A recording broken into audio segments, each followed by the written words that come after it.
jab, uppercut, leave you laid out on the floor. Try to duck and roll, hit and miss, now you counting stars. Should've practiced more, should've hit the mask, get out there more. Man, that you're the best.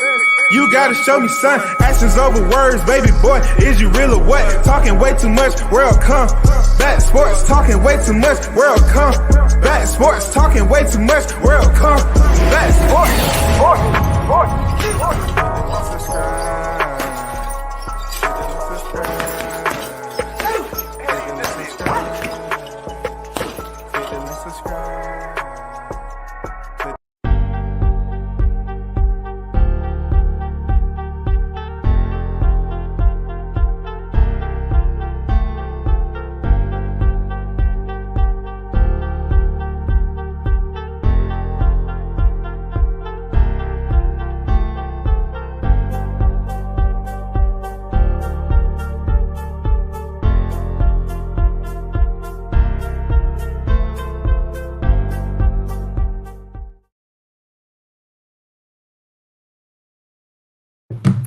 WC is back on the boulevard once again. Salute to everyone that's in the building, man. What's good? Big blunts and boxing on deck. WCS, salute to you, brother. Appreciate you pulling up as always. What's the deal? What's good? The deal is what it is, man. You know what I'm saying? Just a late boxing recap. Had some other media work going on earlier today. I don't know if y'all caught my live or not, but you know what I'm saying? I'm working with another group of young individuals that's doing a podcast locally here in the A. And, you know, we linked up together. And, you know, you're going to start seeing the edits come out on their podcast. It's pretty cool. You know, they was covering some raw subjects. Shout out to Lost Art of Boxing. The LAB on deck. What's good? What's good? Salute to you, brother, in the building. SB90. Salute to you. We in the building. Andrew Charles on deck. WCS salute. So let's start off with the you know, the normal names. You know, Haven Brady. You know, I'm not going into straight detail about, you know, what was going on or what I seen. But Haven Brady, man, he ended up picking up the win. Shout out to Haven Brady. He down my way. He down in GA. Shout out to Haven Brady. Good dude. Havens went through like a growth spurt. He done put on some muscle mass. You know what I'm saying? And he had a nice little scuffle there, for real. He was hurt in the later rounds, but he ended up fighting his way up out of it. You know, he landed some good shots on his opponents too. I will have to say this, that, you know, it seems like he's growing. He's not just staying idle in the sport and not improving. He's growing. I'm not sure why he's getting so big. It might just be my eyes, my cataracts, or whatever the fuck might be going on. But it looked like him putting on some muscle mass. So I look forward to see him continue to grow, man. Shout out to him and his team and his pops. You know what I'm saying? Pretty much still competing, not taking no easy fights. You know, not taking any easy fights, man. And his opponent was tough too. Bruce Carrington. What can you say about Bruce Carrington, man? Bruce understands his position. His position is continue to accelerate, and you know, until he get his shot. Man, Shu Shu ain't playing. Shu Shu ain't playing. He can box, man. Shu Shu ain't playing in there, bro. Like, he continued to show people that he is going to be one of those names to talk about in the future. I don't know why it's not more people talking about Shu Shu, but they should be. He can box, man. He can box. He sees what's going on in the ring. You can tell. He sees what's going on, man. You know, and his improvement has been spectacular. You know what I'm saying? His improvement has been spectacular, man. And he's at the featherweight division right now, I believe, 126. So I should be seeing him up the road, man, if they believe he's ready up the road in about a year and a half, possibly get a title shot if he keep on performing the way he performing. But y'all really need to pay attention to Shu Shu, man. He's doing his thing out there. Real talk. Like, Shu Shu is really a name that should be in the conversation a lot more. For some reason, they are not talking about him the way they should be, bro. You know what I'm saying? It's crazy. Shout out to Shaw News and Sauce Experience, aka Showtime Shaw on deck in the building. Team Tucker in the building. You already know. Shu Shu Carrington, Brownsville, Brooklyn. Never ran, never will. He brought Mike Tyson back out to the hood projects for show, man. You know what I'm saying? Shout out to Deion Washington. My boy Shu Shu. Yes, sir. Yeah, I don't know what's going on with that. Like they don't want to mention Shu Shu's name. Like, he ain't flying under the radar. He's supposed to have fought previously on the fight card. The last fight card we was at, right? And his opponent came down with an ear injury. And so he fought on this card. That's what I'm saying, man. They didn't want to wait around and let those months go to waste, so they jumped right back in the ring and went in there and put on a show. You know what I'm saying? But y'all really need to pay attention to Bruce Carrington. He's the real deal, man. Like he's improving every time he steps in the ring. Real talk. It was, who else was in there? Let me check my list.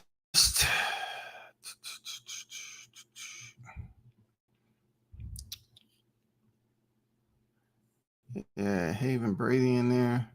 I saw a highlight clip. I don't know if it was an old clip, but Savage Raymond Ford, it seems like he got a stoppage too. Not on this past weekend, but I saw it on IG, so I don't know what he was fighting. But it was a devastating knockout. Superham Nova, you remember his last fight at 126? Robeisy Ramirez stopped Nova in a nice showcase between them two guys. You had Robeisy, well-decorated Olympian, came in here to the pro ranks, lost his fight, a fight he was supposed to win, somewhat mirroring B-Hop without the Olympics, right? And a lot of people probably, turned their back and gave up on him. He's on a resurgence right now, Robeisy Ramirez.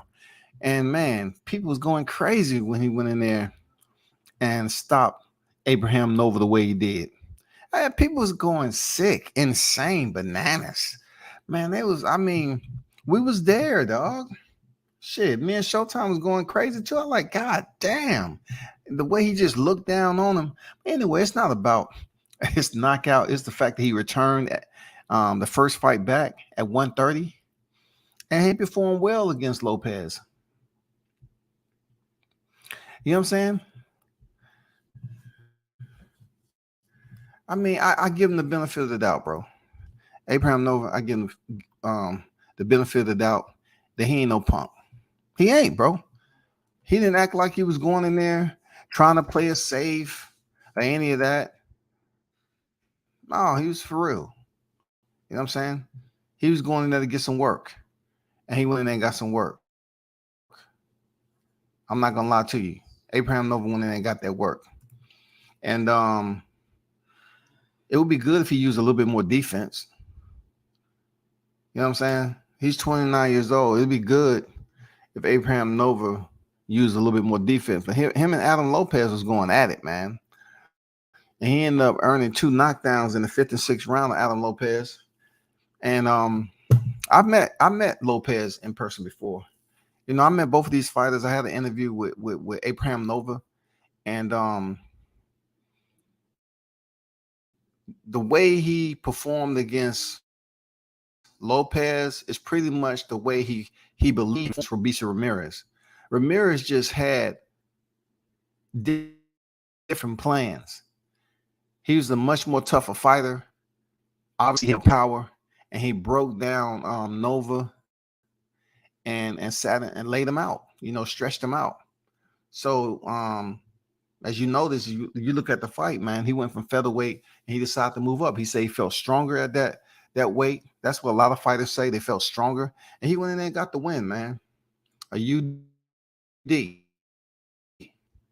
round 10. And they're gonna make Shu Shu fight Dog Bay too. Now if Robeisy can get a hold of him, you know what I'm saying? That's gonna be a hell of a fight coming up. That's gonna be a hell of a fight. Robeisy Ramirez and Isaac Dog Bay. I'm going for Robeisy all day, man. I'm going for Robeisy. Yeah. Nova bounced back good, and Robeisy gave him props for his victory. No doubt. He did bounce back. He went in there and fought, man. He ain't no punk, dog. He went in there and fought. After being knocked out like that, he went in there and fought, man. He showed his boxing fans that, he ain't gun shy. He's coming back in to bang it out, and he did, man. He fought a tough fight, earned 2 knockdowns, seal, and on to the next.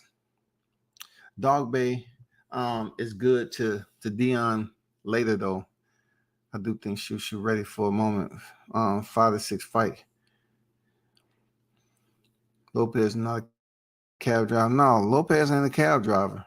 No doubt about it. Let's talk about Brian Norman fight. Brian Norman. Let me bring him up right quick. Some people was asking me why I said I'm like 24-0, something like that. Because it's a fight that's not registered on Brian Norman's resume. You know what I'm saying? That they were supposed to register. So, respectfully, I always mention it because it was a legitimate win that he had. It was a fight that he fought in Mexico, and they didn't put the freaking win on his box rec like they should have. So, from what his pops told me a while back, that they was, they had submitted that paperwork for that win to be added to his box rec. So therefore, that's why you hear people like myself and others, saying he was 23-0 heading into this fight. But Brian Norman Jr. is out of my backyard, man. 22 victories, a tough, heavy hitter, a brawler. He's a puncher, and like everybody who knows him, who's done seeing him step in the ring, there was a good time for people to get an eye view of what they think of the Assassin 2. You know what I'm saying? Competing at close to super welterweight. He's supposed to be a welterweight, but he weighed in at 149. So I'm not sure if he's gonna fight at a higher weight or he's gonna fight at 147. But he went in there against Rodrigo Coria, and the dude has never been stopped before. But like I tell everybody, from the opening bell, Norman's gonna go there and try to decapitate you. Real talk. He's gonna dump everything out there and try to decapitate you, disembowel you, will eviscerate you. He can try anything and everything to get you up out of there.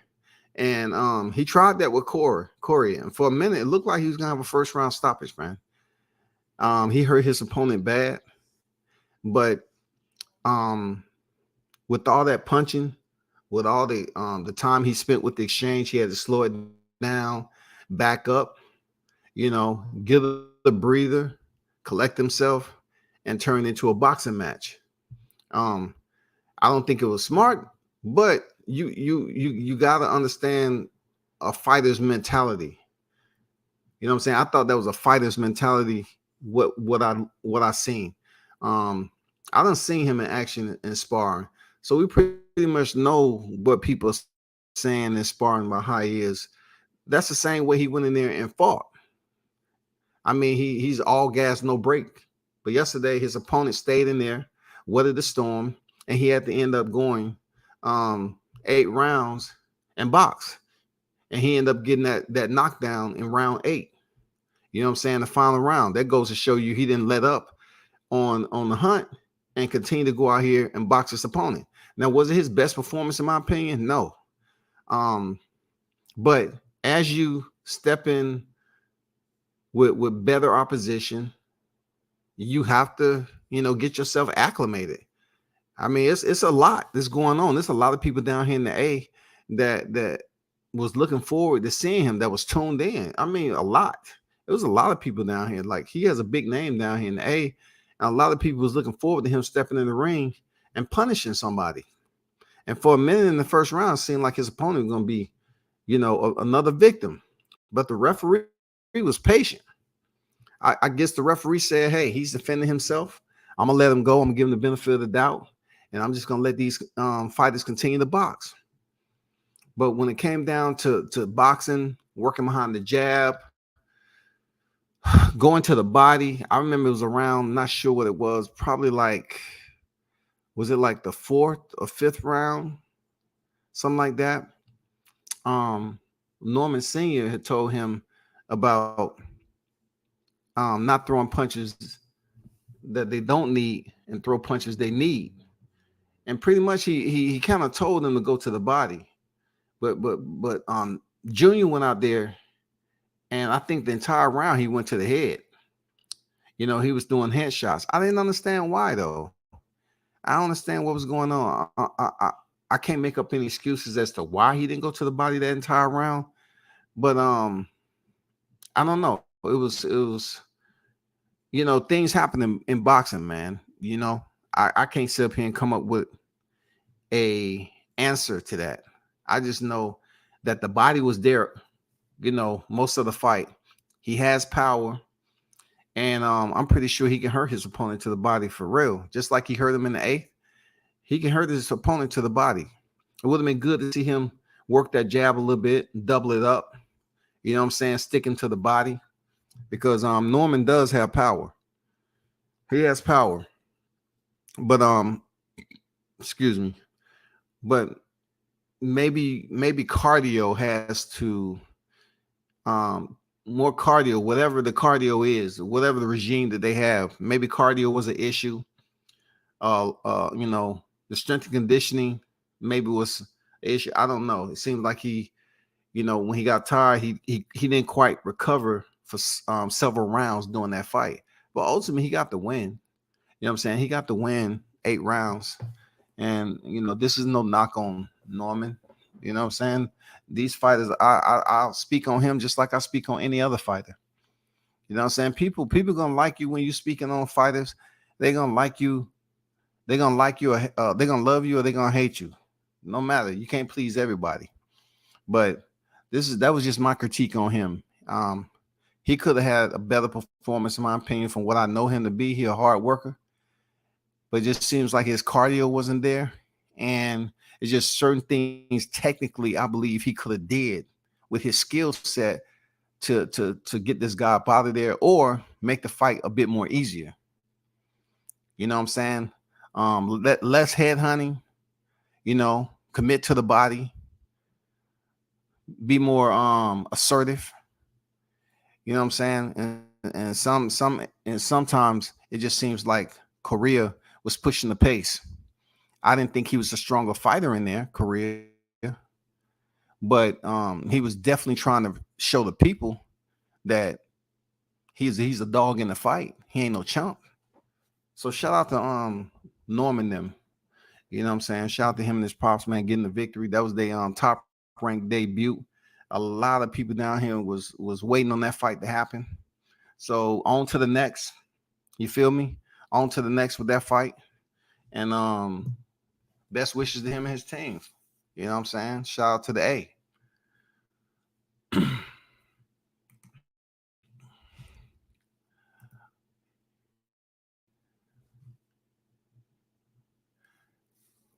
For Jonnie Rice and Guido, I think more people was hyped up and freaking mentioned Guido's name than anything. Jonnie Rice came in at 16-6-1, and the 2016 Olympian Guido came in there 10-1. I mean,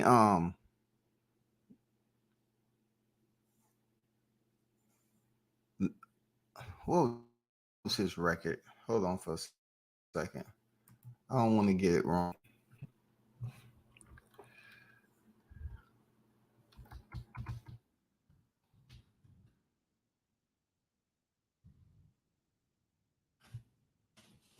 I don't want to get his record wrong.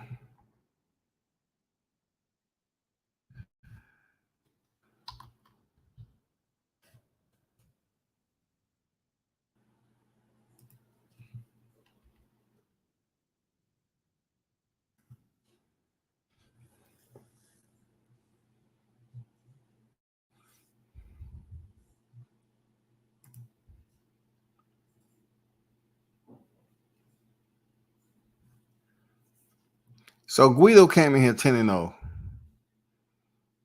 Man, you got to stay away from some of these boxing sites because they shit is not right, man. That's why I had to fact check myself.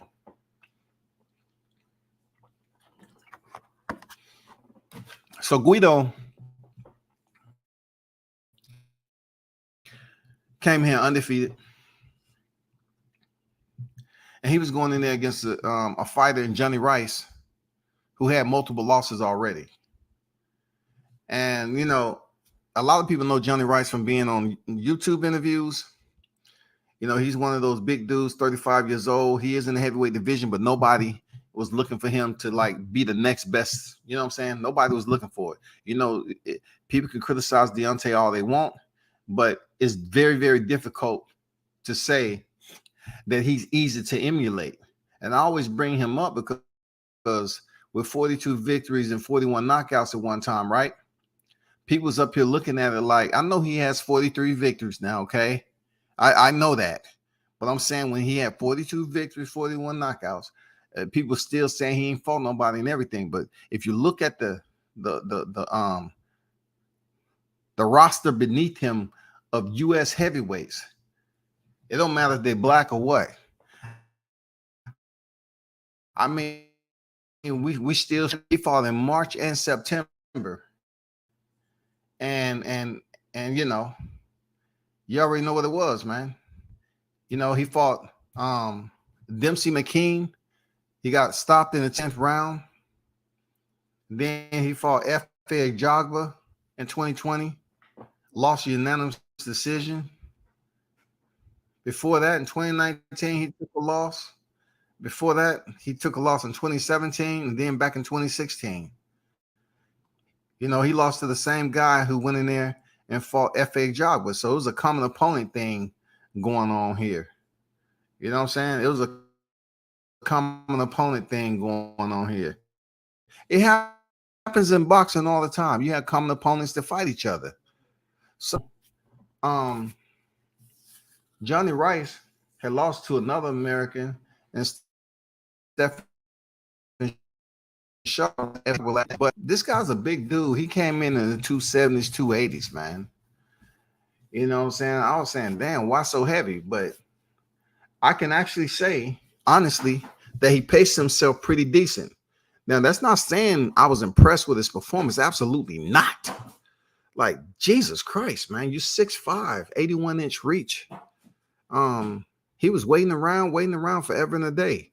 Now, from my understanding, he's a bouncer at a club, or he used to be, or still does.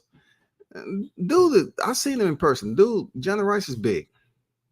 But you look at the size, and you say, how can he transfer that over to be a threat in the heavyweight division? And last night, he showed it.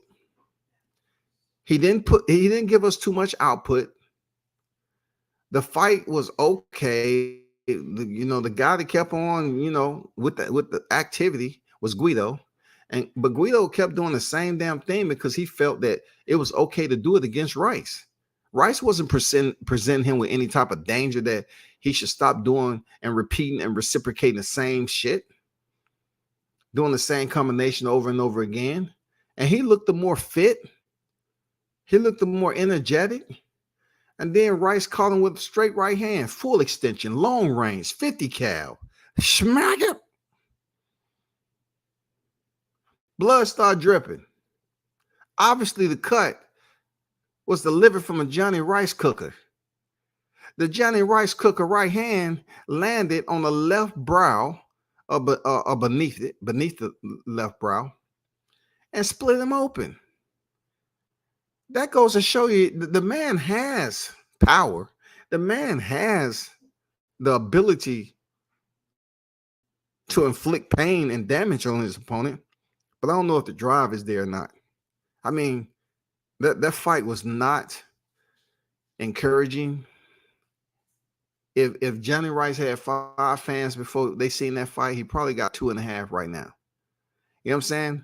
And then to make it even worse, the hocus pocus with the third man in the ring, I always say, as long as there's a third man in the ring, situations like that, which we seen yesterday, will happen.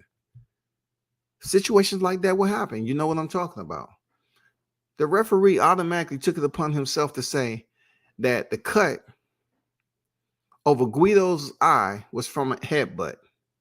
Now, how is that when you know damn well at any point in time in the fight, you didn't call that and tell him it was from an accidental headbutt. He didn't call time and say, hey, it's from an accidental headbutt, accidental headbutt, accidental headbutt. He didn't say any of that. But that referee blatantly on orders trying to save this Italian fighter. He's gonna try to screw Johnny over and say it was from an accidental headbutt, man. I was just shaking my head. I say they're in the hocus pocus, man, when it comes to them not doing the right thing, bro. Them demons is a mother. You know, boxing has demons, bro. And it's always going to be that one demon in the ring that's a third man that can alter a fight. Forget the judges, forget the Adeline Bird, and all them other judges who have screwed fighters over. No, that third man in the ring can really change the history. Just like you seen yesterday. Clearly, the punch landed and cut that man, and his cut was so deep, you can see what he was thinking. It was a bad cut. There was no way that fight was going to go on. I thought Jojo Diaz had a bad cut, and they let him fight. And that shit was not above his brow, man. Jojo had a bad fucking cut, bro. But this dude right here, that had to be somewhat like, I said like 3-inch, about 3 to 4 inch, something like that. That shit was bad, dog. And then the referee is just gonna say it was from a headbutt. Man, you have no fucking integrity, man. No fucking integrity. That third man in the ring will always change the scope of history. Always change the scope of history. And it's not like Johnny was this world beater yesterday. It wasn't like he just went in there lighting this 2016 Olympian up and showing the world that he can fight. He was good. But I felt kind of bad for Johnny when they was about to screw him over like that. I was like, yep, you about to get that B-side love, brother. You got to get that B-side love. And then it got so bad that people was like, replay isn't included. But, you know, people start coming to the aid.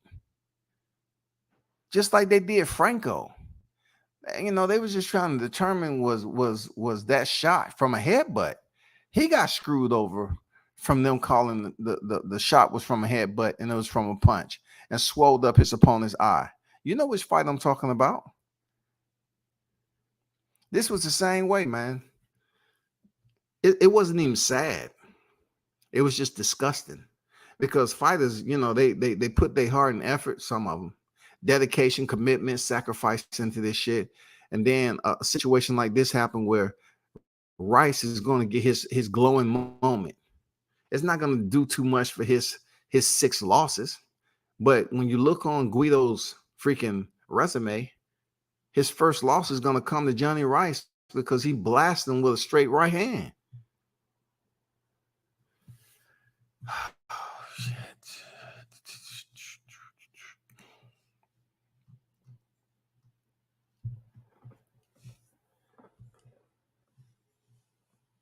Chris Colbert will be fighting Jose El Rayo Venezuela on the Caleb and David Benavidez card.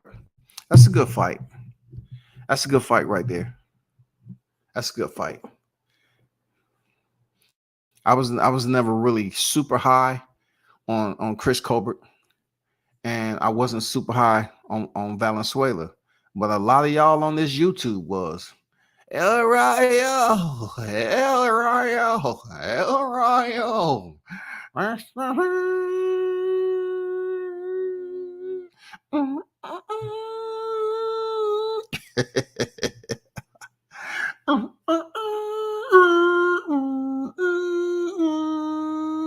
Shit, they was high on El Rayo until he got stopped. They said, "Oh shit, let me pump the brakes."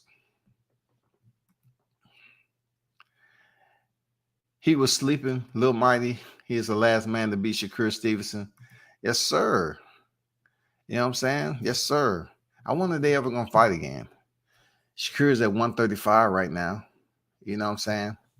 And he's about to step in there with Isaac Dogby at 26. I doubt they ever catch up to one another. Seriously. Give it 5 more years, you know, some of these fighters are gonna stop in the division. So it's possible. It's possible for them to catch up, because I think Shakur is gonna go up to 47. I think Shakur is gonna go up to at least 47. At least 47. You know what I'm saying? And, you know, that's what I think about that. Miguel, what's good? Salute WCS in the chat. On deck, what's good with it, Miguel? Andrew said, I was worried for Norm for a second as the fight went on. He was in there with a tough dude, but he scored the clutch knockdown late in the fight. He did, man. It just seems like his cardio wasn't as good as I thought it would be. He didn't show that he had gears that fight, like when he needed it. And that take a lot out of you, man. Them long punch combinations. You got to have a reserve tank. You know, if you started off on diesel, your reserve tank got to be diesel too. But you got to conserve that shit so you can continue to goddamn push forward. You know what I'm saying? And show that domination. But, you know, that was just his debut, man. But, you know, a lot of people, like I was in some group conversations or whatever, and, you know, they was pretty much talking about his experience. You know, if you got 23 victories, a lot of people are not going to show you remorse on fights like that, because like I tell people all the time, the format of boxing allows fighters to inject, you know, numbers on their record. It's across the board. You know what I'm saying? And that doesn't mean like the numbers look good, but then it changes up things when you start to increase your opponent. That goes for a lot of fighters. You know, we've seen that shit play out all the time, man. You know what I'm saying? We've seen that shit play out all the time.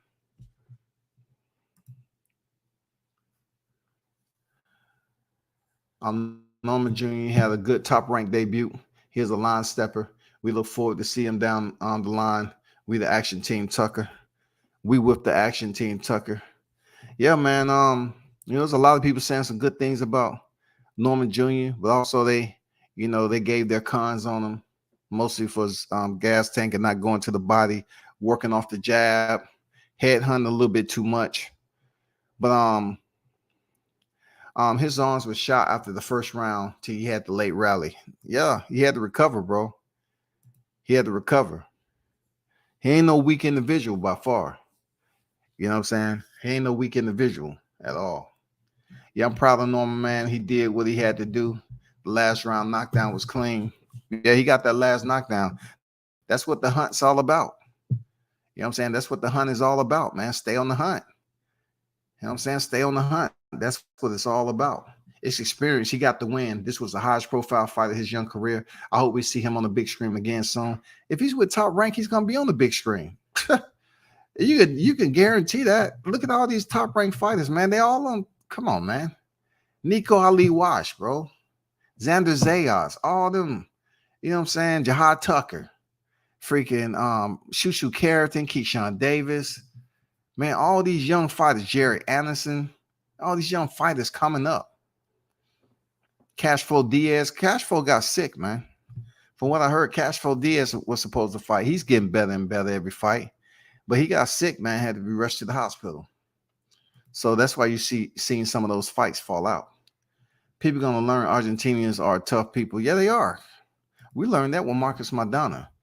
Yeah, I ain't going to lie. You know what I'm saying? They've been tough long before him, but I'm just saying. 86 boxing on deck.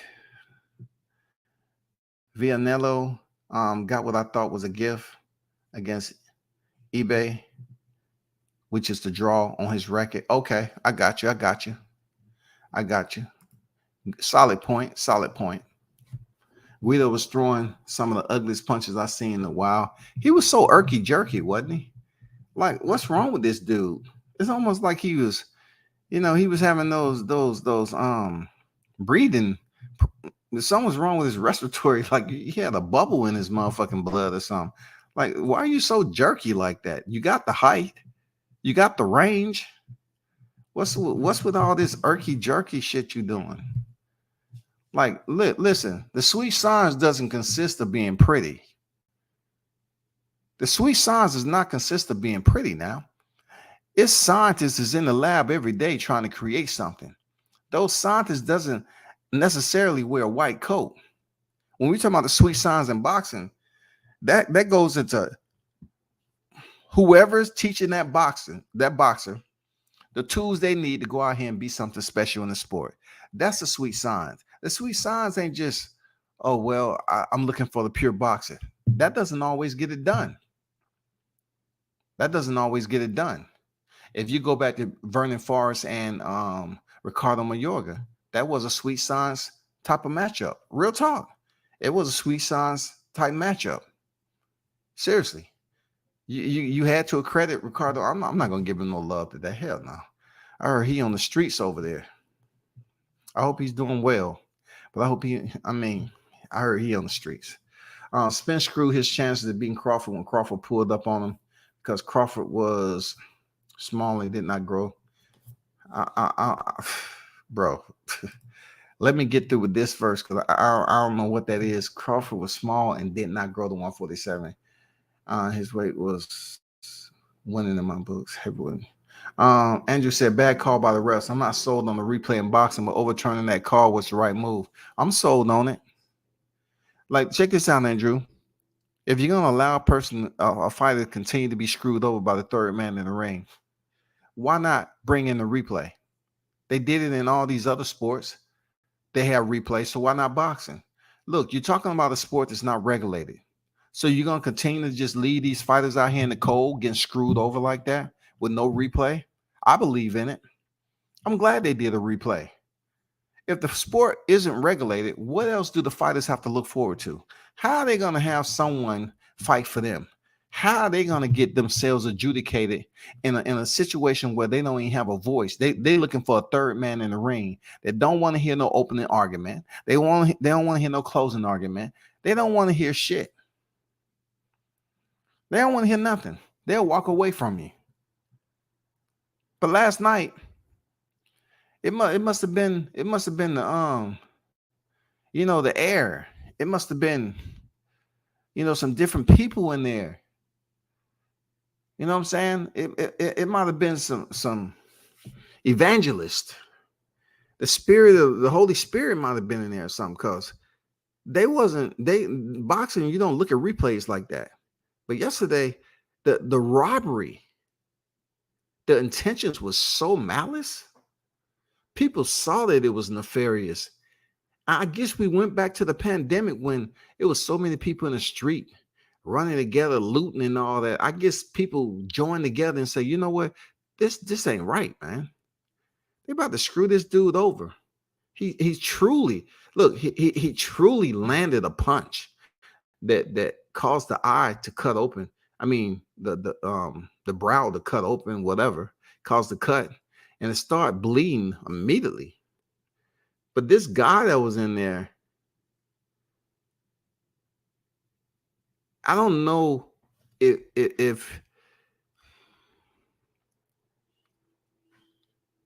he had 100% malicious intent. But then again, I have to say he did. Because if you're a referee and you're trying to convince me that you don't remember if you told them, oh, this is from intentional headbutt, all this other shit. If you don't remember that, then it didn't happen. It didn't happen. That's all I'm saying. It didn't happen, bro.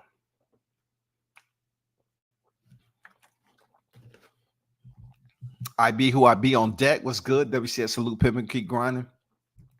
Same to you, brother. Appreciate you pulling up. IB on deck. What's good with it? Our money in the building. You know who was headbutting though? That cat that was fighting Nova. He was dirty as hell when he was trying to put off the last round. Of course he was, man. Of course. Lopez. I mean, come on now. Come on. Of course. Pop on deck. What it do in the building? Yeah, man. I mean, boxing is a grimy sport. You know what I'm saying? Boxing is definitely a grimy sport. Things happen. Let's get to this main event. It's not much I got to say for the main event, y'all. Because I remember when Big Shot Shaw was coming and making his rounds, and I'm looking at the brother, and I'm on board. I was like, man, I look forward. So many people saying, hey, Shaw's the real deal. He's the goods. He's gonna be this, and this, and he's gonna insert himself in this position of heavyweights, and people gonna really know who he is.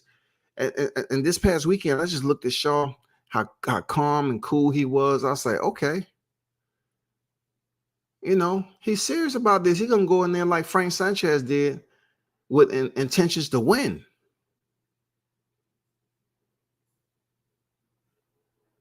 That's what that's the vibe I got. Okay. From the interviews I seen on YTC.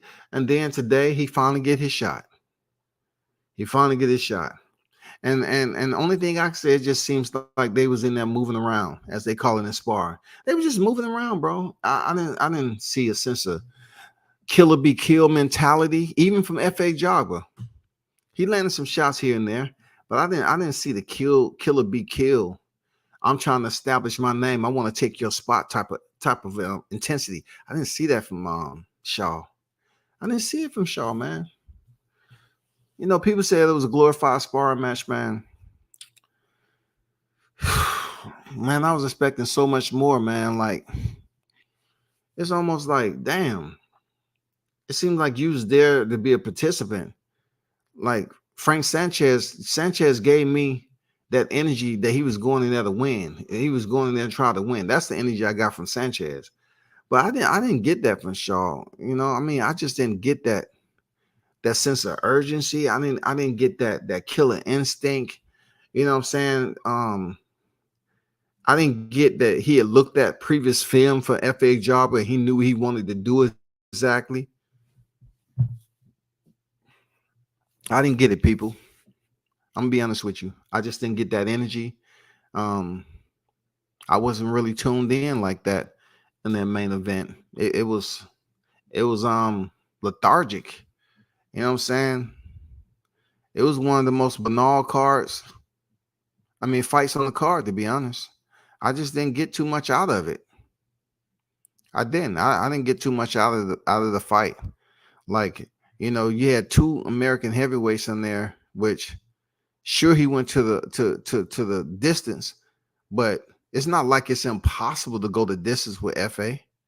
It wasn't like Stephen Shaw was Curtis Harper. You know what I'm saying? It wasn't like that was the conversation. This guy was touted as a talent, somebody who can go in there and make things happen. He had a win over Jonnie Rice, who was on the co-main event. People had big things popping. And it just felt like they was cool childhood friends. They had mad respect for one another and stuff like that. I don't know, man. I thought leading up to the face-off, I thought it was a little bit of, intensity there. But the way they fought, it seemed like it was amicable. Real talk. It seemed like that shit was amicable like a mother. Real talk, man. God damn. I like Shaw's movement. I like FA's trimmed down physique. The fight was all right. The fight was all right, but not, I didn't get too much out of it. And especially with FA, they might be slowing him down and trying to get him to box because he's a flat-footed boxer. And he was pretty much exposed when he fought Frank Sanchez. But with this fight right here, they might be slowing him down like they did Edgar Berlanga and trying to have these fighters go out there and work. on what they was sharpening up in the gym. That's what I think about it. Jared Anderson will hurt all those heavyweights on game. Screaming murder, murder. It depends on what heavyweights you're talking about. Do I think Jared Anderson hurt Deontay Wilder, Tyson Fury, even Dillian White? No. You know what I'm saying? I'm hearing Jermaine Franklin, who went the distance with Dillian White, may be the next opponent for Anthony Joshua. But then again, I read somewhere else that Anthony Joshua is going to be fighting some other person. So, let Jared Anderson fight either Dillian White or Jermaine Franklin. Jermaine Franklin ain't no chump. You know what I'm saying? He just need to work on being a bit more active. And it was a short notice. I'm curious to know what he'd be like with a full training camp, because dude was working in a warehouse, I believe. You know what I'm saying? Jermaine Franklin. So I would like to see Jared Anderson fight a fighter like Jermaine Franklin. I wouldn't necessarily say Dillian White yet, because Dillian's been in there with some of the big names. So if I was Dillian, I'd be like, man, fight the dude that just, that just lost to me. Because Dillian been in there with some names, man. He's been in there with some names, dog. He can say he's been in there with Tyson Fury, Anthony Joshua, Alexander Povetkin. He can say, the list goes on and on, man. Dillian White say he been in there with the Thesaurus. So Jared Anderson coming up the ladder, man. Yeah, fight Jermaine Franklin, bro. And I definitely, you talking about Tyson Fury, Deontay Wilder, I don't see him beating him yet. Dillian White, I don't see him beating him yet. I don't see Jared Anderson beating Joe Joyce. I don't see him beating Joe Joyce. And then another opponent I think that'd be a pretty good matchup is Daniel Dubois.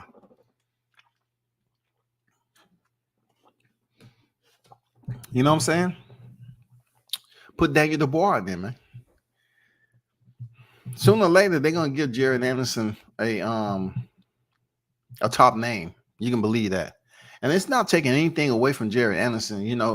I like how he is as a heavyweight. Like, Jared is a big dude. Like, he looks like a football player. He could have went to the league. Like, he got the height on him. He's taking his conditioning serious. If anybody who followed me back then, he was a little bit out of shape, deconditioned. He kept ballooning up in weight. But he's been doing what he's supposed to do. You know what I'm saying? He's been doing what he's supposed to do. Go in there and turn on the gas. And that's what we see him do against Jerry Forrest. He went there and turned the gas on. I'm not talking about the gas to make a car go forward. I'm talking about that gas you need a mask for. Shit, he goddamn overwhelmed Jerry Forrest. He didn't let him get any breathing in. It was a wrap. He shut that shit down. Haynes Legacy on deck. Salute, man. I don't get no notification from you. I just look you up a lot, so I caught the live. That's YouTube, man. That's YouTube for real. I'm not gonna sit up here. I can't sit up here and get agitated about people not seeing notification. If it was more structure on here to monitor or be in charge of, prioritize your notification, it'll be cool. But nah. People say that all the time. Get your notifications. You know what I'm saying? That's views. When it comes down to it, that's just views, man. No notifications. That's views you ain't getting. But of course, I'm a little channel. Anderson been beating up his opponents so far. There's a lot of nice step-up fights he could take. No doubt. I agree with you on that. That's a lot of step-up fights that Anderson can take. And it's going to happen. Sooner rather than later. That's just going to happen, people. Shout out to Haynes Legacy on deck with the $2 super check in the building. Another good lad. Appreciate you, Haynes. Appreciate you pulling up, brother. Thanks for donating to the channel. It's always good. You know what I'm saying? It's good to see people supporting the channel. Real talk. Anderson Dubois run that. Yeah, I like that. Definitely. I like that fight. So I don't know if y'all heard, right? But Oscar De La Hoya supposedly has set a Monday deadline to hear something about a contract. And I like it because for Oscar, the man with the new abdominal surgery with the six-pack jack, you know what I'm saying, without even flexing, the six-pack jack, no shirt on, ready to mac. The six-pack jack, no shirt on, ready to mac, without even flexing. Hey, thank his doctor for that. But Oscar knows there's a lot of money for Ryan Garcia to get this fight with Gervonta. They're gonna make a lot of money. So I don't know what's up with this deadline, man. You know, my people was telling me behind the scenes, like, man, that shit ain't gonna happen. Like, they say that shit ain't gonna happen. I said, man, it gotta happen. Tank has put it out there that he wants to fight. Ryan's been everywhere saying he wants to fight. He's got them went to the club and seen Gervonta and being goofy as he want to be, walked over to his table and then got his feelings hurt. It just seems like everybody wants to fight. Both parties want to fight. So why would if Oscar De La Hoya is giving him to Monday? It can't be tomorrow, Monday, will it? You gonna tomorrow's Monday? It's gonna be tomorrow's Monday? Why so quick? I'm guessing Oscar has made liaison with Team Davis, and that's why he put that out like that. You know what I'm saying? That's why he put it out there like that. Else, I just don't know why Monday would be, because we're still in January. They're talking about fighting in April, right? I mean, that's easily an 8-week camp, easily. You know what I'm saying? Easily. Both fighters had ample amount of time. So I'm not totally clear. If y'all are clear on it, please drop it in the chat. Why do you think Oscar is putting a deadline out there for Monday? I mean, come on. If they don't send you the contract on Monday, what are you going to do? It's not another fight out there named Gervonta Davis. It's not. What you going to do? Fight Shakur Stevenson? Then he make the comment like Shakur, nobody knows Shakur or whatever he said. You're not going to fight Shakur Stevenson. So you're not going to get the Devin Haney fight because he's supposed to be fighting Lomachenko. So it's really not a fight out there that people want to see now that they have linked you up to Gervonta. So I hope this fight happens, bro. I'm not gonna lie. I hope this fight happens. Real talk. Because I just don't see why all of a sudden he said Monday is the deadline. I don't like that. I don't like that right there. I ain't like that shit. You know what I'm saying? I ain't like that deadline shit. God damn it. Be patient, Oscar. You can't go around here flexing just because you got, abdominal surgery. You got the six-pack Mac Jack, freaking abdominal motherfucking special for 2023. I feel you. I feel you though, bro. Seriously. I feel you.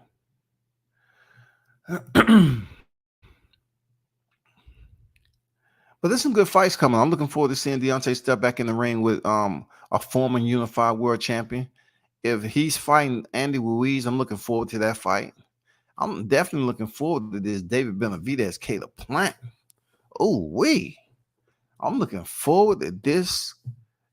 David Benavidez has been on the horizon, on the radar. It's been in people's topics for so long. They don't like each other. They have a history. I don't know how many times we done damn folded the corner of the chapter and say we just can't wait for these two to fight, and it never fucking happened. It never happened. Now we're gonna get it though. If everything works out and nobody come down with an injury or anything, we should be able to get this fight. Now, you know me. I'm gonna try to bring in some details. I just wonder, just curious, you know what I'm saying? If it's gonna be the same amount of intensity that Caleb Plant gave Canelo. Because these two really don't like each other. So we should get the Tony Harrison, Jamel Charlo freaking energy, bro. We should get all that turn up. We should get all the motherfucking turn up that we've been waiting on all these years. It shouldn't be amicable. We don't want none of that, bro. We want full-blown contentiousness, vitriol. We want all that. Belligerency. You all have been talking shit to one another for a long time. Caleb told me on several occasions that David Benavidez was the easiest. He told me that. He said he's the easiest. He's the easiest of the division. That's what Caleb told me, man. I was on the elevator with Team Caleb over in Nashville, Tennessee. That's when he told me to cut my phone off, but they was discussing some information about how Team Benavidez tried to send him a contract, which would have gave him very little time to recover and then get back in the fight camp and go in there and fight him. And he wasn't too pleased with it, that they was trying to send him a contract or send him a fight day like that with a short window. But that's the shit you hear when you're on deck. That's the shit you're a part of when you're on deck, when you covering a certain fighter. So, shout out to Team Plant, because I was the only media on there. I wish I could have recorded this shit, but it was some conversation. It was some good gems going on about Benavidez in the elevator.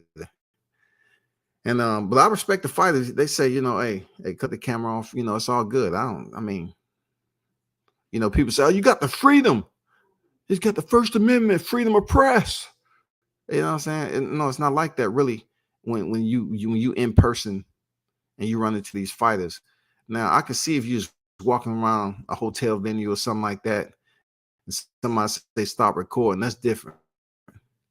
But I've even been on the elevator with Crawford, and I started recording. That was my Crawford moment, dog. I started recording. I just had the phone up when I was on that, and Crawford was just staring me down, dog.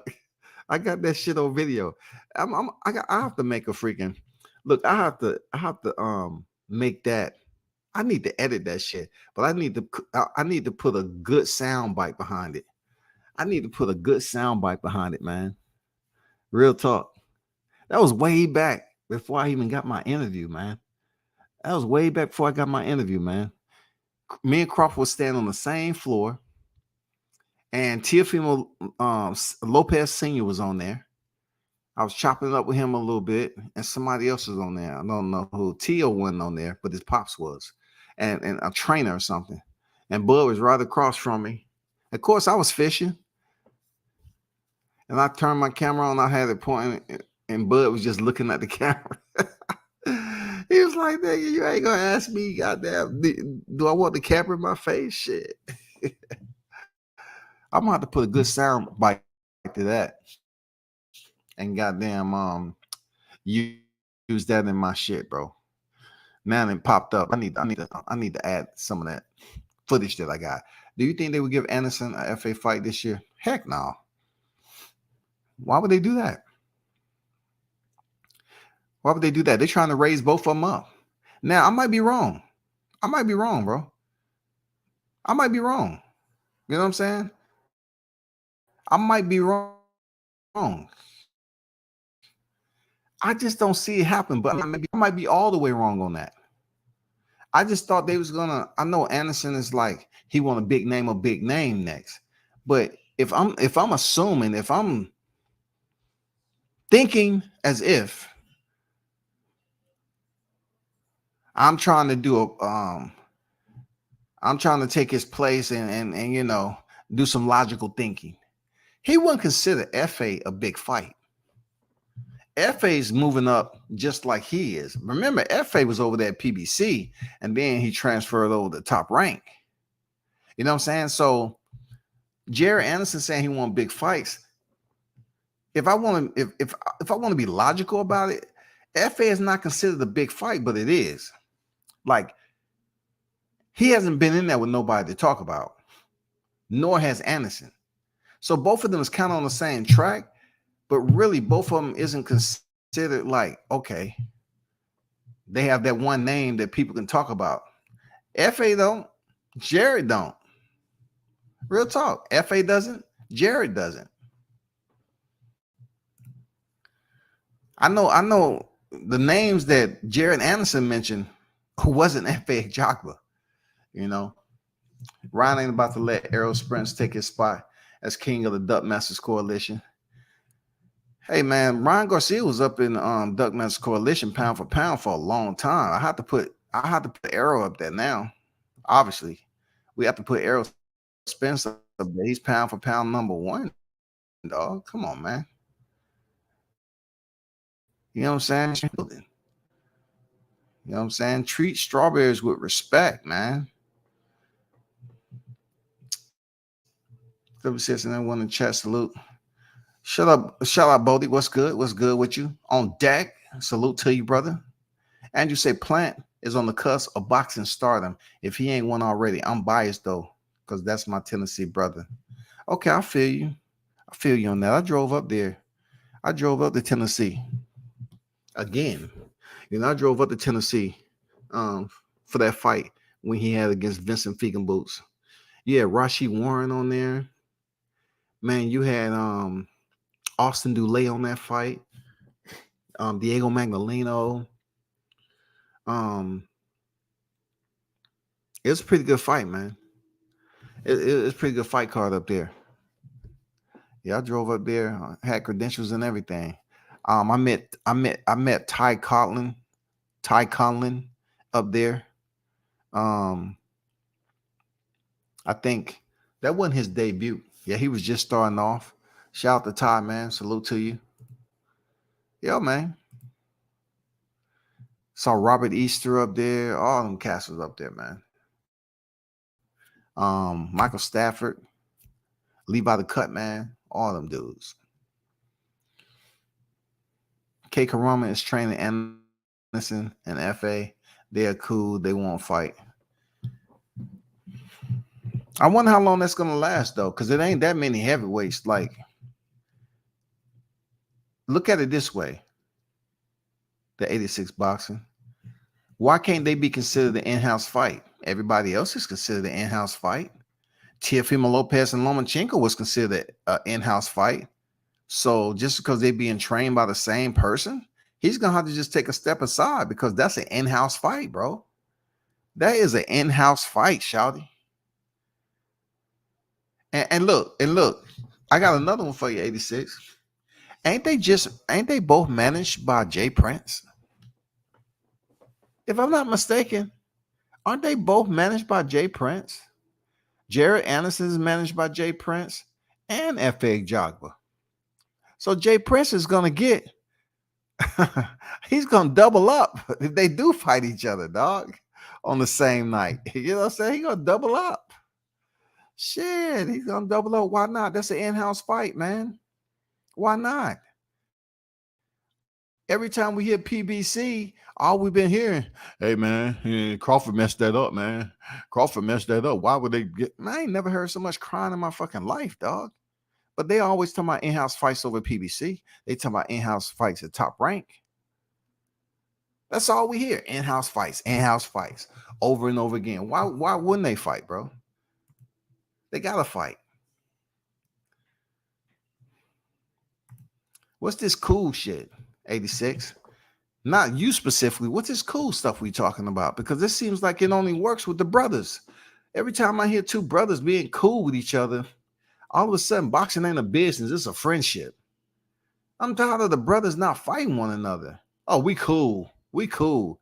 Bro, you're losing out on millions, man. What if the brothers was able to then, like I said with Errol Spence, Jermell Charlo, plan that shit out right, make the fight. All you got to do is send out a tweet. And Jermell had to send out a tweet and say something slick about Errol Spence and get the crowd to believe that they actually at each other's throat. And they can solidify another layer in their history and make big money doing it. all right there in the backyard of Texas. But hey, people don't want to give me credit for mentioning that shit first. It's on record. Mike Tyson say the shit. Hey, if it's really your brother, you make money with your brother. Mike already said that shit, bro. I laid out the plan for Errol Spence to fight Jermell Charlo, win the titles, and then they fight in a rematch and Jermell win them back. It'll be Jermell's second loss and Errol Spence's first loss. So big what? He's at the end of his career anyway. It wouldn't make a difference, but it will make money. It will make money. The Charlos said their mother didn't want them to fight one another. Errol Spence is not part of the Charlo twins. And furthermore, they said they don't have friends in boxing. So why, when all these brothers come up, hey man, they cool with one another? Fuck that, bro. I want to hear that bullshit, man. Fight. Make money. Boxing doesn't have a retirement plan. You already know the anthem. Motherfuckers go broke and got to come back for exhibition fights. And people like, why, man? What happened to his money? He got people to pay. First of all, he got to pay Uncle. He get Uncle out the way. He got everybody else, and then he get the leftovers. I remember some clown said, hey, man, the money they get on the back end ain't taxable. Okay, Wesley Snipes. Wesley was going around talking about a sovereignty and all that other shit. You see where he went. KG on deck was good. Shout out to everyone that's in the building. CMD, Crawford and Porter were cool, but they still fought. Yes, because it was important for them to fight. You're right, CMD Boxing. They did fight. But that fight right there, it was easy for them to make because they had plans. Errol Spence had already defeated Sean Porter. So that was their last ditch effort to attempt to send Porter over there to see if he could lift that WBO title. That's all it was. They really wanted to see can he do it. If Porter could have lifted that title off Crawford, man, they would have had a fight in Texas for undisputed. You know how much money, how big that would have been if they would have pulled that shit off? That shit would have been crazy. But of course, Crawford is not the average mortal boxer. And we all seen what happened. No need to repeat history. To repeat history, but I will anyway. He stopped him in the 10th round. Yeah. Crawford and Porter were cool, but they still fought. Drum up some beef and get a ton of interest. I'm with you for sure. No doubt. Why can't the brothers play the game, man? Especially over there in Texas. Why can't they play the game? Errol Spence, Jermell Charlo, they're in the perfect position as unified champions to make millions. But once again, we always shade ourselves. Outside of what our skin color look like, we can't come up with a master plan and carry that shit out because there's too much other shit involved, man. Jermell Charlo say if Errol Spence really want the titles, I'll vacate him and he can pick them up. Who does that? That is your stablemate, brother. Why would you say that about your stablemate? He may potentially not have respect for that dude. You know what I'm saying? Jermell Charlo may not respect Errol. They just do it on camera, for business and shit to keep stuff cool waters. That's it. Shakur and Keyshawn got to line that up with all that, brother. We want to see that. Why? Keyshawn is a 2-weight division. Why should he fight? Look. I mean, Shakur Stevenson is a 2-weight division champion. Why should he be in a hurry to fight Keyshawn Davis, though? That's quite different than what I'm talking about with two established fighters who are world champions, multiple time world champions. That's not the case with Keyshawn. Keyshawn hasn't won his first title yet. Shakur Stevens has won 3. That's a different scenario. Keyshawn has to step up and not necessarily get his weight up, but he has to get to the point where he's gonna fight somebody for the fans to even take that fight serious. For them to even take it serious, like, why are they fighting so early? If Shakur Stevens was to fight Keyshawn right now, they say, why? What is this? What are they trying to do? Put the brothers against? They trying to shut Keyshawn down? You know, they know Shakur Stevens have way more experience. They're both Olympians, but that don't mean shit right now. Oh, but it's a silver medalist against silver medalist. It's good for promote. No, nobody ain't trying to hear that shit, bro. We ain't trying to hear two silver medalists and you know, they're going to battle it out and all this. No, that's not cool, man. Keyshawn is like what, 7-0? Something like that? Nah, man, they got time to build that fight up. Sugar Ray Robinson fought Henry Armstrong back in the day. He didn't want to, but Armstrong needed that mind. Salute to that for real. Yeah, salute to them, man. You know, we can't forget Barney Ross. Barney Ross tried to goddamn defend his welterweight title against Henry Armstrong, got the living crap beat out of him, man. But shout out to him for having that cojones, you know what I'm saying? And for Henry Armstrong to be a multi-division champion at the same time. But it was only 8 divisions back then. But still, give it up for Henry Armstrong for being that dude. You know what I'm saying? Give it up for him being that dude, though.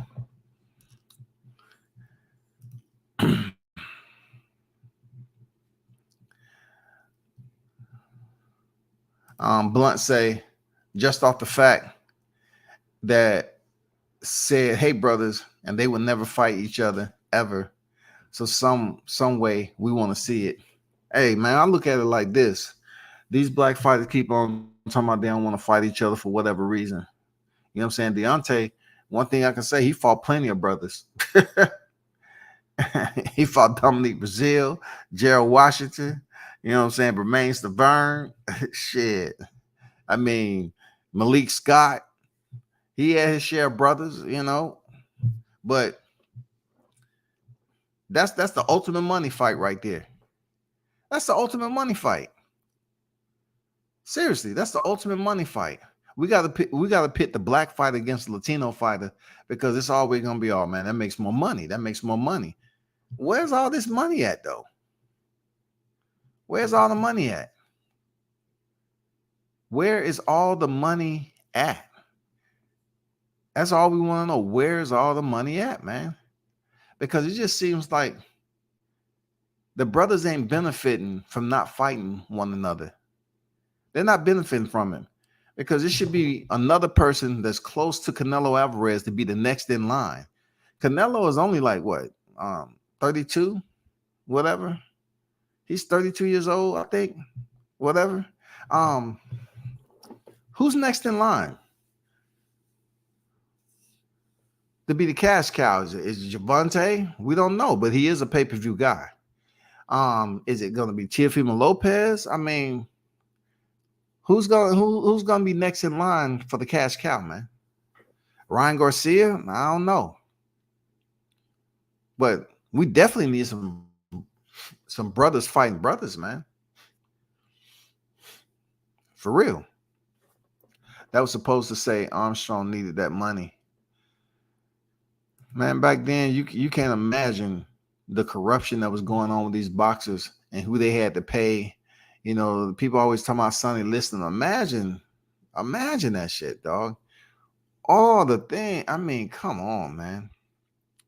All the shit that was going on back then in boxing, it was just unbelievable. The long count.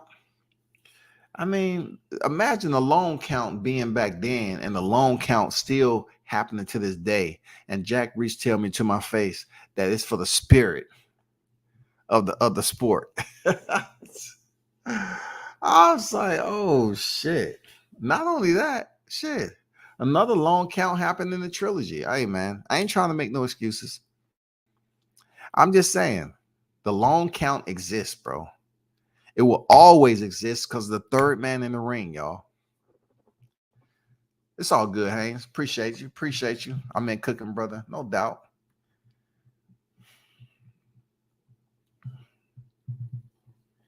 It'd be good if you came over here on your account. But, you know, I'll say again, Tank is a pay-per-view star off his entertainment value. And it's good that you was just window watching and you decide to pop in. It's good. I'm not gonna give you no shine though, brother. But Tank is a definite pay-per-view star when it comes to what he's able to do at the door and who people come to see. Hopefully everything work out with his court. And you know what I'm saying? He doesn't have to do too much time or whatever. I think that may be a reason why it's some procrastination going on. I don't know. But it seems like if we're talking about from here to April, still ample amount of time. And also they can push back. If he has to do some time, they can push that back after his fight with Ryan Garcia. They can push that fight back.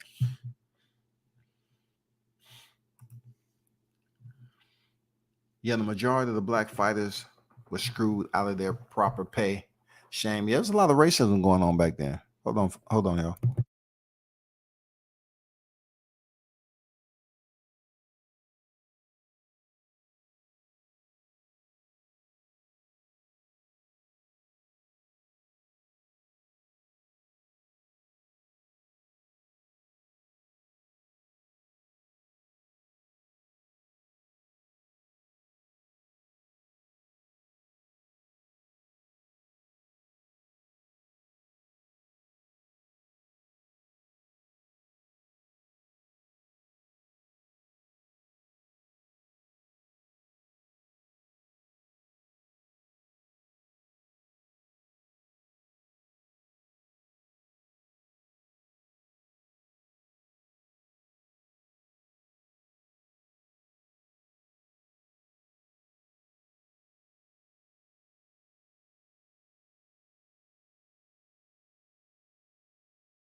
Okay, I'm in DC. Tank was able to get 19,000 plus in the Capital One Arena. That's big time for sure. For sure. Absolutely. 19,000. That's not a small number, and that's nothing to take lightly, especially somebody like him. That's definitely when it goes into the negotiation with him and another name, he's gonna be able to negotiate the backside, the back end. You know what I'm saying? Along with the guarantee money. You know what I'm saying? I heard him and if him and Ryan Garcia fight, they might get a minimum of 12 million, 10 to 12 million, a minimum of 10 to 12 million dollars. Not sure how true it is, but there's been some conversations behind the scenes that they're gonna get paid very, very well because Ryan Garcia has, Oscar De La Hoya behind him, and we all know who Tank has behind him. So let's see how that plays out.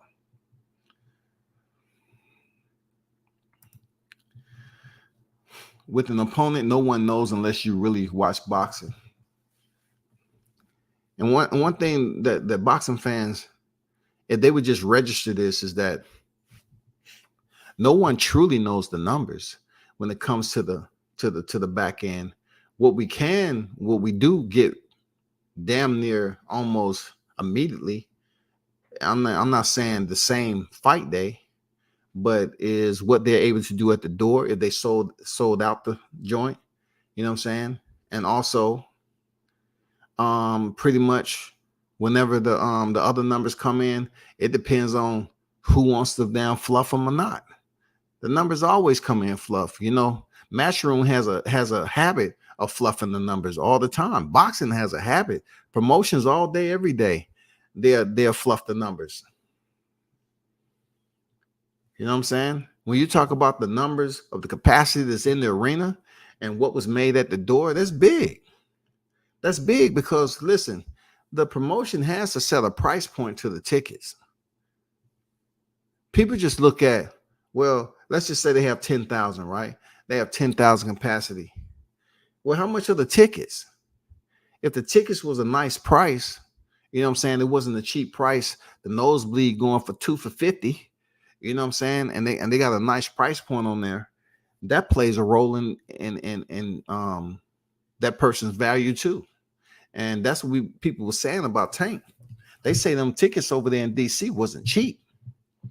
They say that shit, them tickets wasn't cheap over there in DC. So people just looking at, well, it was 19,000 plus. That ain't no big deal. Yes, it was, because them tickets wasn't cheap, and that's not a small number to sell out. So, you know, Tank continues to be a superstar in boxing. And once again, I always try to educate these cats.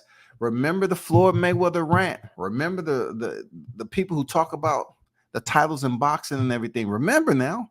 Remember the same guy, the WBA president, saying he was going to do away with the Reggie belt and all that. Remember, you cannot blame Tank for winning Reggie belts, because that's what boxing has accessible to him. Not only that, not all his championships are WBA regular titles. So we don't care if he won 2 divisions with Reggie titles. Boxing allows that title to be considered a championship. Every time you mention it, you know, somebody mentioned, they act like, oh, well, there ain't no real bet. Yes, it is. Yeah, it is. Yeah, it is. Just like Adrian Broner was a 4-weight champion. Yeah, it is. Don't be mad at the fighter. They was able to go out here and achieve something that was accessible to them in the sport of boxing. As a boxer, as a competitor, boxing allowed them to fight for those chips. Now, just because it's not the super titles and all that, still is considered a championship, bro. Say what you want. The popularity contest between those two, I'm sure the atmosphere in that arena will be crazy. Will be. You know what I'm saying? Looks like you just won the Finn Davis buys. Can be given as can be. I'm giving you a different opinion, but you won't negate that. So it seems like you're a Tank Davis follower. You say what you want about me. Just pay attention to the channel a little bit longer. You get it. You get it. I saw the ticket price. The nosebleeds was up there. Hey, 86. Not only was the nosebleeds up there, but they was up there. You know what I'm saying? Not only was the nosebleeds up there, but those prices was up there right along with it. You know what I'm saying? People thought they was coming there for an easy one.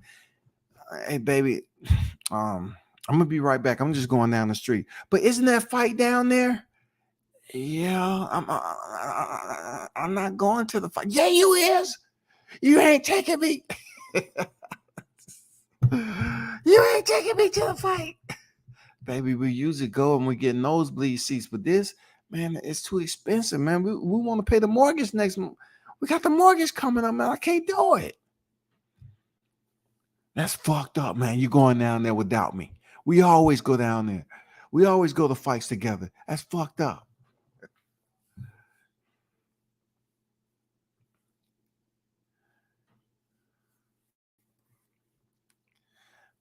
People don't show up when you don't want to fight the best. People do show up.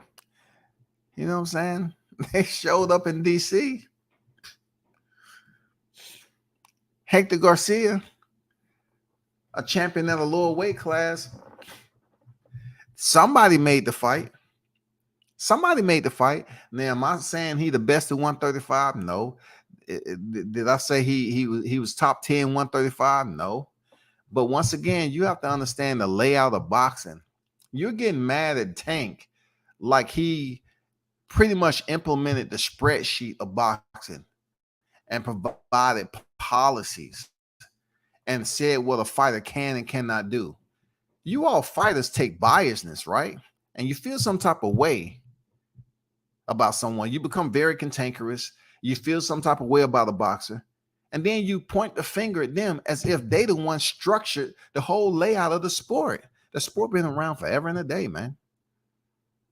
You up here talking about him fighting the best and all that, man. That's across the board. These fighters don't fight the best.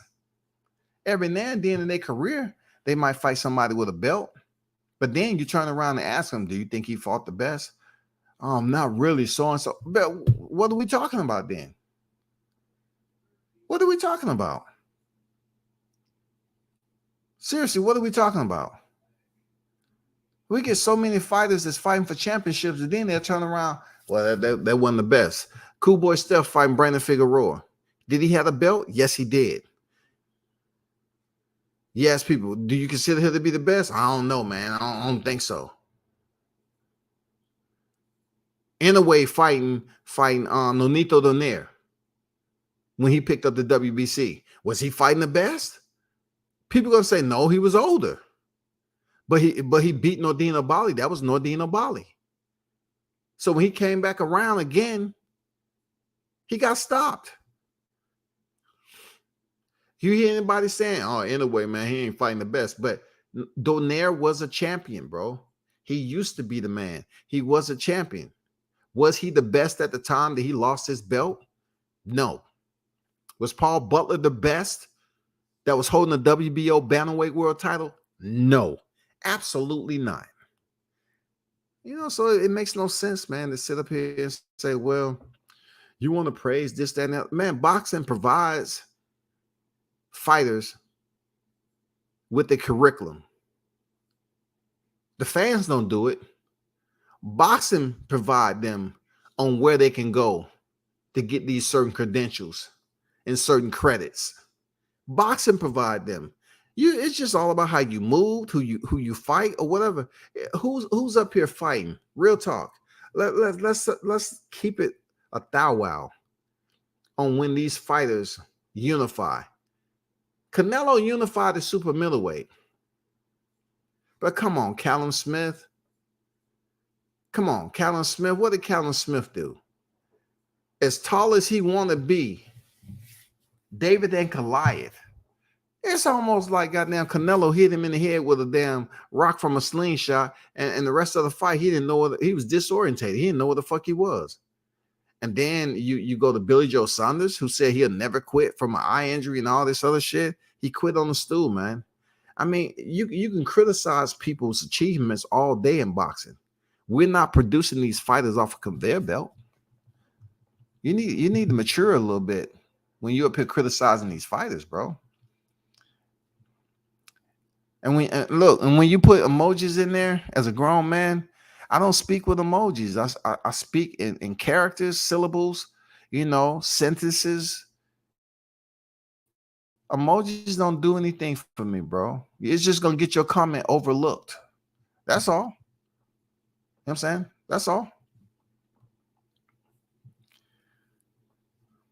86. I think the fact that the general public knows Gervonta by Tank speaks to his behind power to a degree. Man, everybody know who Tank is, man. That's why when it comes to the 135-pound division, and you talk about Tank being on pay-per-view, backflipping off the top rope, a lot of people knows who Tank is. It's more people that know who Tank is than Shakur Stevenson. I can tell you that. It's more people that know who Tank is than Shakur Stevenson. It's a lot more, in my opinion, knows who Gervonta is than Devin Haney. I mean, the list can go on and on. Even Lomachenko. There's a lot more people on the U.S. footprint is going to know Tank for going in there, having the highlight reel knockouts, and doing what he do. Period. You can go off your opinion all you want. That's life, man. That's everyday regularity right there. The shit ain't gonna change.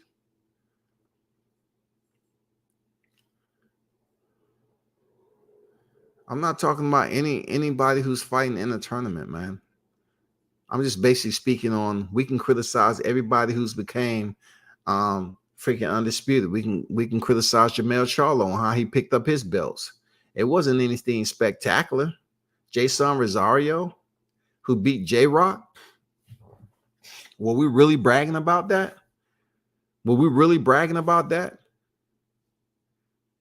And then you go in there and fight Brian Castano, who beat Patrick Teixeira. Who was Patrick Teixeira again? I'm just saying. He achieved it. I'm not knocking it. He achieved it. But when it comes down to someone actually fighting each champion or fighting big names in Undisputed, it just don't happen. Just like Crawford. They always want to criticize Crawford for fighting Julius Ndongo. But Ndongo was a killer back then. He was in there doing what he's supposed to do. He was unified champion. Ndongo was that guy.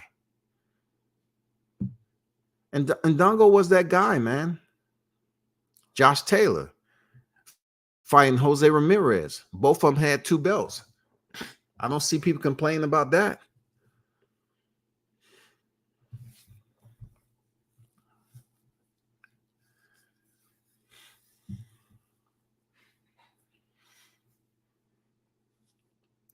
Doesn't matter who knows what. Haney is undisputed and had pedigree. Shakur is a great fighter. You giving Tank a pass because he sells seats. I'm giving him a pass because boxing is a business. It's no pass. It's a pass if you buy your ticket and go see them fighters fight. That's all. If you purchase your ticket, that's a pass for you to go in and see this fighter in person. That's all you have to do. You're talking like an outsider, just like I am. You get the pass, you go purchase the ticket, and therefore you enjoy the entertainment like everybody else. Nobody's doing anything. You know what I'm saying? How are you putting Shakur Stevenson and Haney together? Hey, Shakur just got the 135. We already know that. So how is he in the same conversation? How is he in the same conversation? And how am I giving Tank a pass at anything? He's a legitimate 3-weight world champion. And he has some of the best highlight reel knockouts out there. So if the popularity from those knockouts and his performances is building up his Wall Street in boxing, people are going to want to come see him, regardless of what super title you want him to have or what cachet you want him to have. I've been on record as saying Devin Haney is the #1 lightweight. I can't help because you, a person that's hiding behind a ghost account and you want to do a lot of typing. Put that work in. I appreciate you. I appreciate you putting that work in today, though. You know what I'm saying?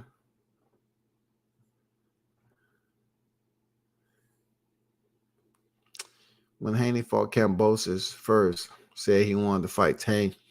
Man, I ain't going back to that toilet roll. I call them toilet roll narratives. You know what I'm saying? Everybody who come in here and talk this what you see, just because a fighter say he want to fight another fighter and the fight can't happen, they come over here and talk it and regurgitate it like it's substance, like it's nutrition. It's not. It's vomit like it was when you swallowed it. There's no way.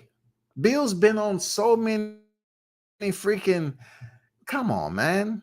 He's been on so many podcasts and was asked, could he get out of the fight, man? Come on, man. You lowering your value, man. You lowering my respect that you know what you're talking about instead of just regurgitating shit all the time. You know what I'm saying? Bill said he couldn't get out of that fight. If he fought Kambosos once, they're going to have to fight him again. And that's what happened. They couldn't get out that fight. So what if he was saying he wanted to fight Javante? They couldn't fight him. You know that. You just type it. You're a typing ass nigga right now. You're a typer. You're a typer. You know what I'm saying? You repeat shit, man. You're talking about somebody who be up here listening to these channels. Even if I don't fuck with, I listen to them to see what the bullshit they say so I can know when you come over here like that. I pick it up right away.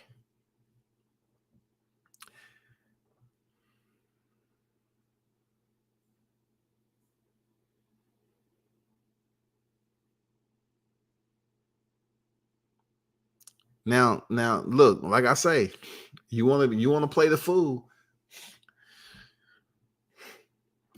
You want to play the fool and bring up the old school versus the new school, man. Boxing has changed and then. Hey, Adrian, why don't you go up there and request and ask them why they ain't fighting 15 rounds then? If you so enamored with the old school fighters and you can't separate the old school from the new school, ask why they ain't fighting 15 rounds now. Just go ask. Just go ask why they still ain't fighting 15 rounds. Or you want to compare fighters, old school fighters to the new school fighters? Why they ain't fighting 15 rounds no more? You want to talk about an era that is absolutely different. The mirror is different when we give reflections back on the old school fighters vice today. The whole business aspect is different. It's very, very different. You have to understand one thing too. And I'm not here to kind of hurt your feelings. You know what I'm saying? You might be a soft-hearted individual, but also you have to look at the criticism of fighters in this day and era dealing with social media, with the promotion and the managers and everything, and how they're going to sell a fight. It's totally different because back then, when I had the opportunity to be in existence without social media, it was a whole different sport when it came to boxing. It was considered a gentleman's sport. You know, people went there and they took their date and they went there for a purpose. Today, really no one has a purpose for going to boxing except what they see off social media, who they believe is a more popular fighter, somebody they can relate to. Are they hooked up to the coach or not? You know, people have to have some type of genre of attachment to support these fighters this day and time. It's just pointless. It's pointless. I'm serious. It's all deal with social media. You hear about people talking about streaming, but yet you're talking about belts. Do these fighters get a stipend per month for the belt? If you have a super title, do you pay sanction fees for super titles? Do you pay sanction fees for the Reggie belt? Answer me that. Do you pay sanctioning fees for these titles? Are there sanctioning fees for these titles? So if Gervonta's title, if he has to pay sanctioning fees, and the titles that every other fighter has, like Devin Haney, he has to pay sanctioning fees. So what is your point? They're still championships. You have to pay sanctioning fees. You don't have to pay sanctioning fees on a WBC Intercontinental title. Do you? Do you have to pay sanctioning fees on that? If you do, it couldn't be the same as some of the larger scale titles. That's all I'm saying. Okay, but you come on here talking about look at Google. I've been in the sport.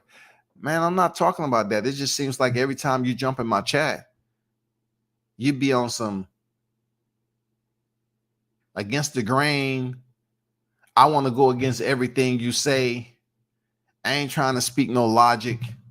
You want to act like you Mr. Know-it-all. You know what I'm saying? You act like you ain't over here supporting the channel at all. You just want to come over here and argue. To be honest with you, I don't care what you did in the sport because you don't care to come over here with any type of respect for the channel. I don't care, bro. I don't care what you did in the sport. I don't care about none of that. Every time you come over here is only when I mention Davis and you talk about, oh, I've been in the sport for a long time. But somehow, some way, you infatuated with a fighter that's still in his 20s. That's still in his 20s now. And you're trying to tell me you from the old school? It makes no sense to me to believe you. Because obviously you're making my point about Gervonta Davis being a star because every time I mention his name, you come over here and pop up in the chat. So you infatuated with him. You probably somebody in Baltimore that he done knocked out, or he probably knocked out one of your fighters, and you mad. You mad. Y'all went over there to be more talking about we want that tank work. We done heard people done went in there with tank and fucked them up. We want that tank work. And your fighter went in there and got slept. That's probably what it is. He probably had your fight on noodle legs like he did Ivan Redcatch, bro. That's probably why you have a vendetta against Tank Davis. Man, look, I'm not even on that type of energy tonight, man. You know, I'm kind of a bit on the weather. You know, I'm not even on that energy to give you the business, dog. But come on, bro. I am. If you say so. But you hit enter, though. As long as you putting that finger work in, I like that. Them joints, you letting those joints work. I like it, dog. I don't care where you from, dog. Yo, this dude for Coach Malachi's show. I don't care. I don't care where he from, man. He's coming over here every time saying the same shit all the time, bro. He wants somebody to believe that he's important. And I'm letting you type in the chat, bro. It's good for him. So if I'm over there supporting Coach's channel, right? Why do you always come over here? Because I'm pretty sure there's other channels out there that speak about Tank. But every time you come over here, you have something negative to say, bro.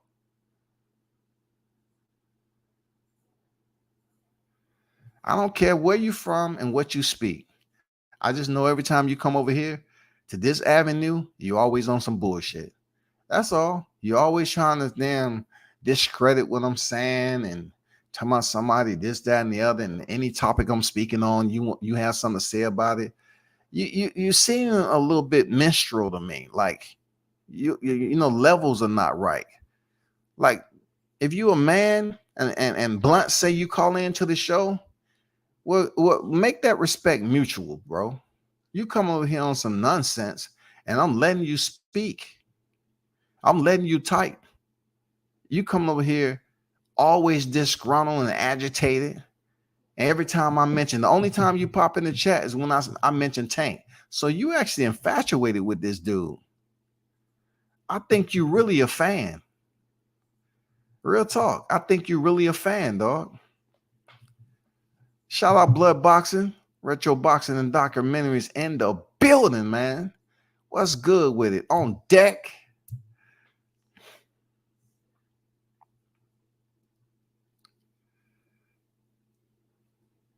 And like I said before, I'm a grown man. I don't all this stuff you talking. Put it this way, Adrian. You seem like you want to get treated like a child. You know what I'm saying? You're trying to take over the chat and you want that attention or whatever. Hey, man. It's good you are who you are. You know what I'm saying? And I try to treat you like an adult, but you're not talking about boxing anymore. Now you want to take somebody else's phrase that is used for somebody totally different from me and talk about something that does nothing for me. I mean, I don't know how old you are, but you using emojis and all that. I'm not even on that time tonight, man. I'm not going to waste my time on you. What I would recommend you do, though, right? Do this. If you support True Media Today, USA Boxing, continue to support them and give that positive energy over there. I don't even know you. I don't even know you. I'm not choosing to know you. And from what I see, you know very little about boxing. You know what I'm saying? Because you choose not to speak boxing on the topics that I was speaking. Just because I'm making opinions, you got a problem with it. So give him that positive energy. You know what I'm saying? Continue to call in and support the show. You don't need to support me, brother. You don't need to support me.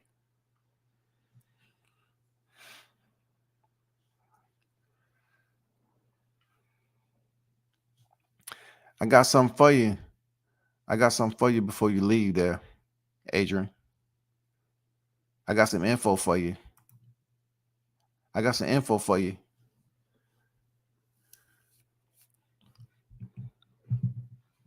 I got that info for you. I hope you receive that messages. I expedited it. You don't need a signature. I expedited that message for you.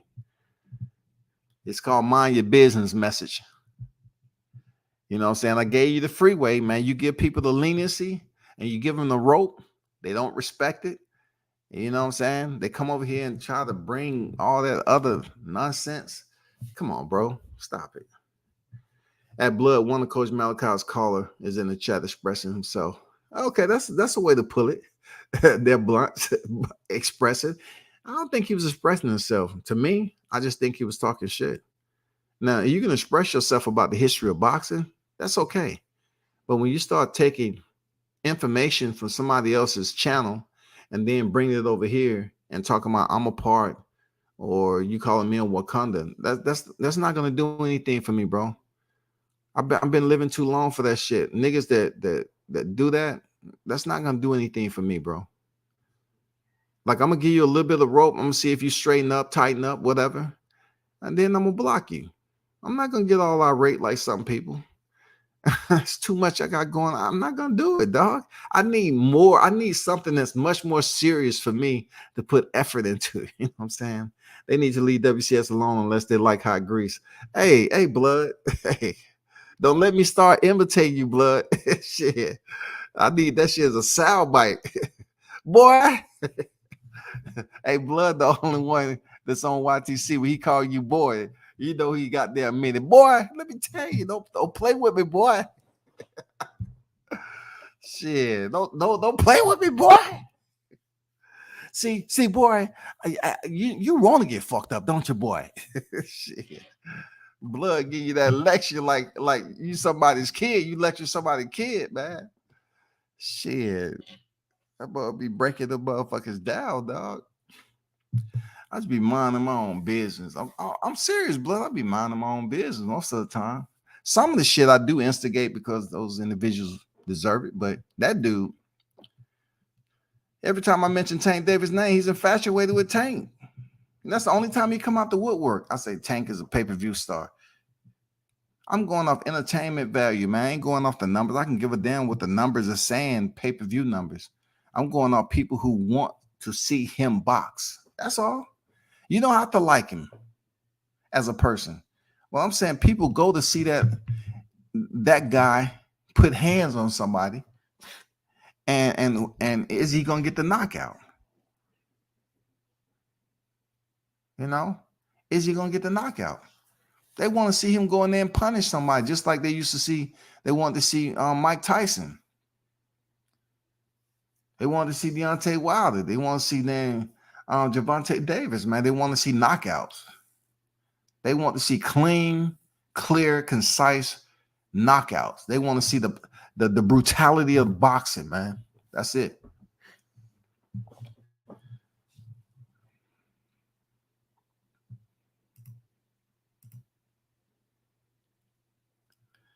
Y'all better start coming over here, boy. I tell you, I'm gonna fuck you up, boy. Don't play around. See, I've been alone for a long time, boy. You know, the goddamn punishment is different over here, boy. Shit. I'm gonna fuck you up different. I'm gonna change your life, boy. Don't fuck with me. Shit. Y'all better know it. But man, I'm out, man. I'm a little bit under the weather. I gotta roll out. I'll be up here tomorrow. But man, shout out to everyone who pulled up. You know what I'm saying? The hitters that's in the chat. Salute to y'all. You know what I'm saying? Salute to y'all. Always hit the like button out the door. You feel me? Hit the like button. Continue to support the channel. Man, we'll be back on here to do it again. Y'all hold it down. Turn up and tune in to World Combat Sports, man. I'm out.